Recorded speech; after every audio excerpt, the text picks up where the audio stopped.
There's a place he comes to me. Though I'm blind, he helps me see. Though I see dimly in this place, one day I'll see him face to face. This is Kurt Kaikkonen, pastor of Calvary Chapel, Waterford, at your neighborhood church. Today on Face to Face, we'll be in the book of Acts. So grab your Bibles and let's get started. If you want to hear this complete message in its entirety, go to yourneighborhoodchurch.com, where you can download Your Neighborhood Church app at the App Store. But back here in our story, this young couple, they do what's customary. They go and they visit the new guy in town. So they go pay their respects to the new governor. And the timing couldn't be any better for Festus and his guests, Agrippa and Bernice. For them, this wasn't a very short visit. It says they stayed for what's called many days. And so it doesn't seem like the topic of Paul came up right away. But by hanging out and talking shop, the subject of Paul, it finally comes up. And then Festus, he describes the predicament that he's in about this prisoner left by Felix that he inherited, where it seems to be a religious thing, where Festus, he admits he knows very little about Jewish things, and he's very confused about Paul's case because he can't figure out these charges against him. That even when they had the trial, the Jews were accusing Paul. It seemed like just something about the religion. Where Festus here, he shows actually how much he doesn't know about Jesus because he calls him a certain Jesus. Because there was a lot of people that was named Jesus, which tells us that up till now, Festus, he hadn't heard anything about Jesus' death or resurrection. But the Jews said that this certain Jesus died, who Paul says is alive. And he says, well, I only asked Paul if he was willing to go to Jerusalem to have a trial. And then what does he go and do? He goes and he appeals to Caesar. So now I'm just waiting, and I'm just keeping him until I have a convenient time to send him. But I don't have any charges to send with him.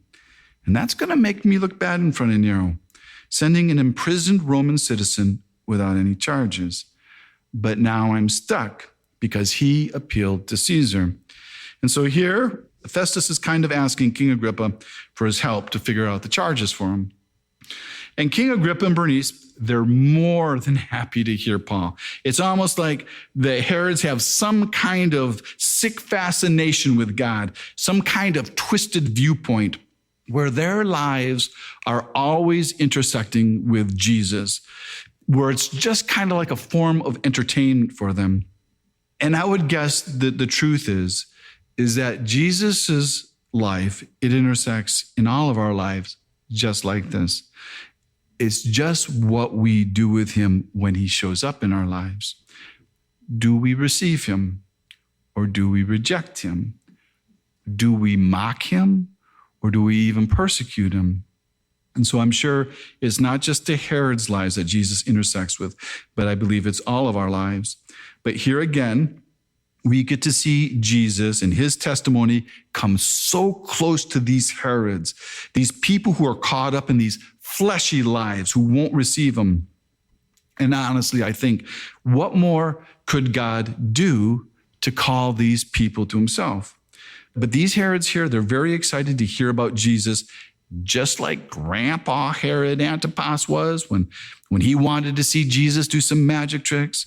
And great-grandpa Herod the Great, where he loved hearing from those magi when they came to Jerusalem. And just like Drusilla, the last time we met, she was very interested in hearing Paul's testimony. And you know, these guys, they had to have heard of Paul. And they probably really wanted to find out what kind of charges that they could actually bring against him. Because Agrippa, he has a genuine interest in the temple in Jerusalem. And so Agrippa says, I would also like to hear this man for myself. And then we see again, Felix, He gets right to business where it says it's the very next day. And this isn't going to be a trial because Paul has already appealed to Caesar. So neither King Agrippa or Festus will be making any type of judgments on Paul. They're just there to listen. So there's no pressure on any of them. So this is a hearing, but this is actually much more than a hearing. This is an event. So everyone who's anyone, they will be there. And they're going to be entering into the auditorium like royalty, where this is like a parade.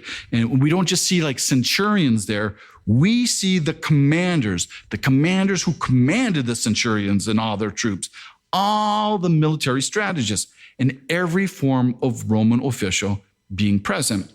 Because this is not only a hearing, but this is a show that's being put on for King Agrippa and Bernice, where it says they came with great pomp, where this is the only place in the Bible where this word pomp is used. But there is a derivative of this word used describing the scene around God's throne, which leads us to believe that this scene here was created to be very intimidating to Paul. And where you have King Agrippa and Bernice, and they're sitting on their thrones with all their royal robes, along with Festus with all his medals, dressed like the governor. And then you have all the military generals and all their uniforms and all the other Roman officials. So this looks like a red carpet event. And then lastly, you have in chains, you have the poor apostle Paul, this small, older Jewish rabbi who's just a tent maker, who's been imprisoned there for 2 years, being brought in front of them, where he stands before this court purely for their entertainment. In this amphitheater in Caesarea, it's still there today, where it has this beautiful view of the Mediterranean Sea, where they still have concerts there. And here Festus' speech to Agrippa, he says to Agrippa that he would like it if Agrippa would examine Paul. But when we read this, we don't see that ever happened.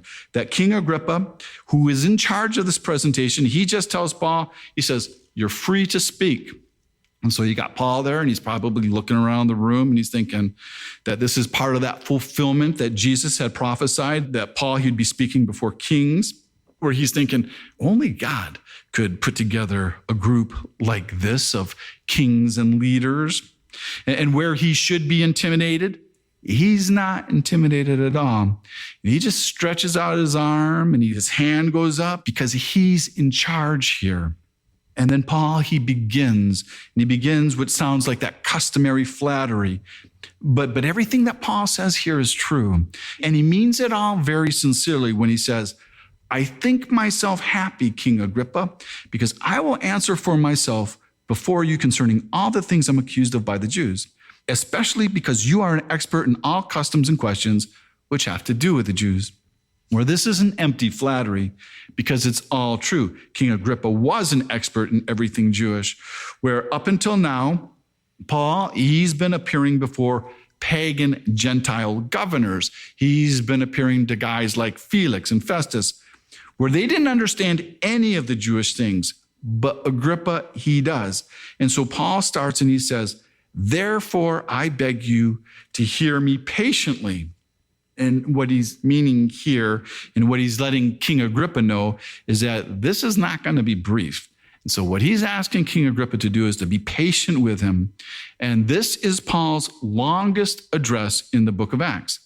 And you kind of know this is going to be long, with him starting by saying, "My manner of life from my youth." And you think, oh my word, he's going to go all the way back to his youth. So you know this is going to be long because Paul's an older man here.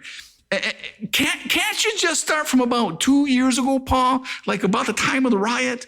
But Paul's in control now, and we're going to hear Paul's whole life story. And you would think Paul, being given this chance to defend himself from the charges he's been accused of, that he would start by defending himself. That's what he would address here. But that's not what he does. Paul, he sees this as an opportunity to give his testimony again. And this is the third time in the book of Acts that Paul has given his testimony. And so he starts here again by telling Agrippa his credentials, that he was raised a Pharisee, that he's a Jew, taught as a Jew in the strictest sense of being a Jew, which is being a Pharisee, and which is not something that many people could claim. And Agrippa, he would know everything about the sect of the Pharisees in Judaism. And Agrippa, he's heard of Paul. And Agrippa, he would know the Pharisees' view on things like the resurrection and on the Christ, about their hope and the promises made by God. He would even know about Jesus. And here in verse 7, Paul mentions the 12 tribes of Israel, where Jesus, he also mentioned the 12 tribes of Israel in the book of Matthew in chapter 19. And James, the apostle James, he mentioned the 12 tribes of Israel when addressing his letter.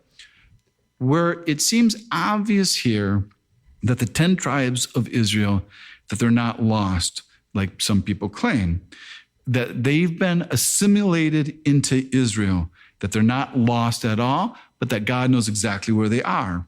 And then Paul starts here by stating about the resurrection, that it's not odd, not to Jews. It may seem odd to the Gentiles here, but not to Agrippa and Bernice.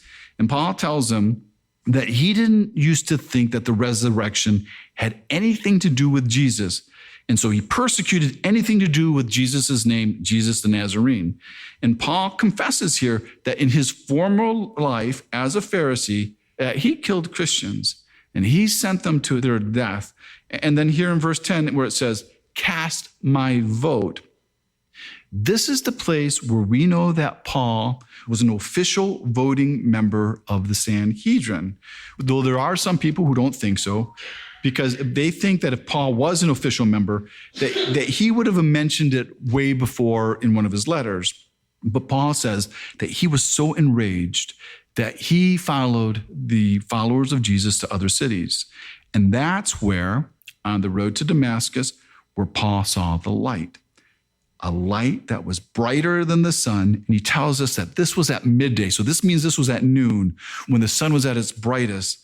And that's when he heard a voice, where those that were with him, they saw the light and they heard a sound, but they didn't hear a voice. They couldn't make out the words. And it says here that it was in the Hebrew language, where some people, they believe that Jesus spoke to Paul in Aramaic, which was the common language of the Hebrew people.